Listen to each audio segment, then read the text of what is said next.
Hello everyone, কী অবস্থা সবার? তো আমরা লাস্ট ফ্রাইডেতে চলে গেছিলাম রমনা পার্কে।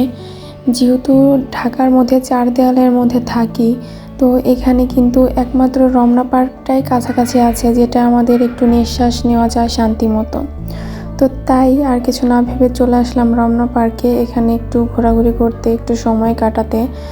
তো জায়গাটা কিন্তু বেশ নিরিবিলি ছিল, আর এই প্রাকৃতিক দৃশ্যগুলো কিন্তু দেখলে মনটা এমনি শান্ত হয়ে যায়। তো পরিবেশটা অনেক সুন্দর ছিল। যাই হোক, আমরা 3 জন এসেছিলাম এখানে একটু সময় কাটাতে। যেহেতু কিছুদিন আগে আরামনির বার্থডে গেছে, তাই আরামনি বলছিল মাম্মা আমাকে একটু ঘুরতে নিয়ে যাও, যার কারণে ঘুরতে নিয়ে আসা। আর এখানে এসে দেখলাম কাঠবিড়ালি ছিল, বাট এটাকে তো দেখাই যাচ্ছে না। এটার ক্যামেরা নিয়ে এটার পিছুই ছুটছিলাম একরকম বলা যায়, বাট এটাকে কিন্তু নিতে পারেনি। আর আরামনি এত খুশি ছিল যে ও শুধু দৌড়াচ্ছিল খেলনার জায়গাটায় যাওয়ার জন্য। এই জায়গাটায় এখানেও খেলবে, তাই জায়গাটা কিন্তু বেশ বড়। রমনা পার্কের পরিবেশটাও কিন্তু সুন্দর ছিল। এখানে কিন্তু ফ্রাইডেতে অনেক বেশি ভিড় থাকে, বিশেষ করে এই খেলার এই জায়গাটাতে, যেহেতু বেবিদের জন্য বেস্ট একটা প্লেস এটা। আর এখানে এসে কিন্তু আরামনি খেলাধুলা শুরু করে দিয়েছে। ও অনেক বেশি এক্সাইটেড ছিল যে কোনটা ছেড়ে কোনটায় খেলবে, কি করবে না করবে কিছুই বুঝতে পারতেছিল না। তারপরে এখানে তো ঝুলে পড়লো, বলছিল ওর নাকি অনেক শক্তি। এরপরে এখান দিয়ে হাঁটছিল।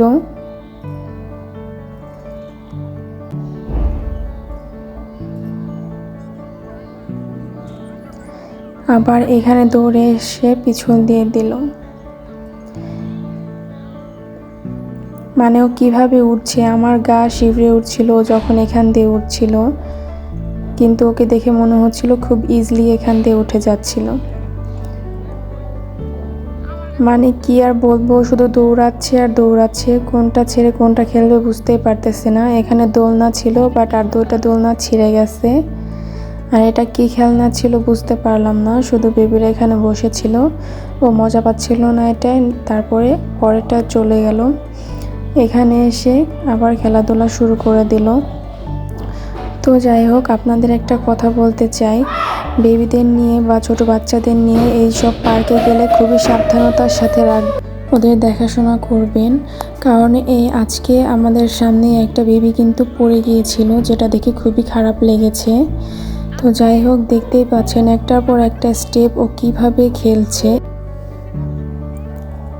এই জিনিসটা কিন্তু অনেক বেশি কিউট ছিল, অরেঞ্জ কালার ছিল, যার জন্য আরও বেশি কিন্তু ফুটে উঠেছিল। অনেক সুন্দর ছিল এই জিনিসটা। আল্লাহ, আমি লিটারালি এখন চমকে উঠেছি, কি বলবো। এই ঘটনাটার কথাই বলছিলাম।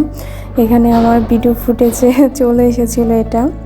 একটু আগে এই ঘটনাটার কথাই বললাম, একদম আমার বুকটা, বিশ্বাস করবেন না, আমার একদম বুকটা কেঁপে উঠছে। মনে হচ্ছিল যে আমার সামনে এই মাত্র এই ঘটনাটা ঘটতেছে। আল্লাহ। তো যাই হোক, আমরা পুরো জায়গাটা ঘুরে দেখছিলাম। অ্যামেজিং একটা জিনিস, এটা এক পাশ থেকে কথা বলে আর এক পাশে শোনা যায়। তো যাই হোক, এখানে আবার আরামনি খেলনা দেখে এগুলো কিনবে বলে বায়না ধরলো, তো এটা নিয়েছিল। তারপর আর কি এটা দিয়ে খেলা শুরু করলো। জিনিসটা কিন্তু দারুণ, তাই না? দেখতে অনেক সুন্দর লাগছে। তো যাই হোক, আমরা আর একটু হাঁটাহাঁটি করে বাসার দিকে যাব। তার আগে একটু খাওয়া দাওয়া করে নিলাম। চকলেট মিল্কশেক, দই fuchka, sub sandwich. Thank you.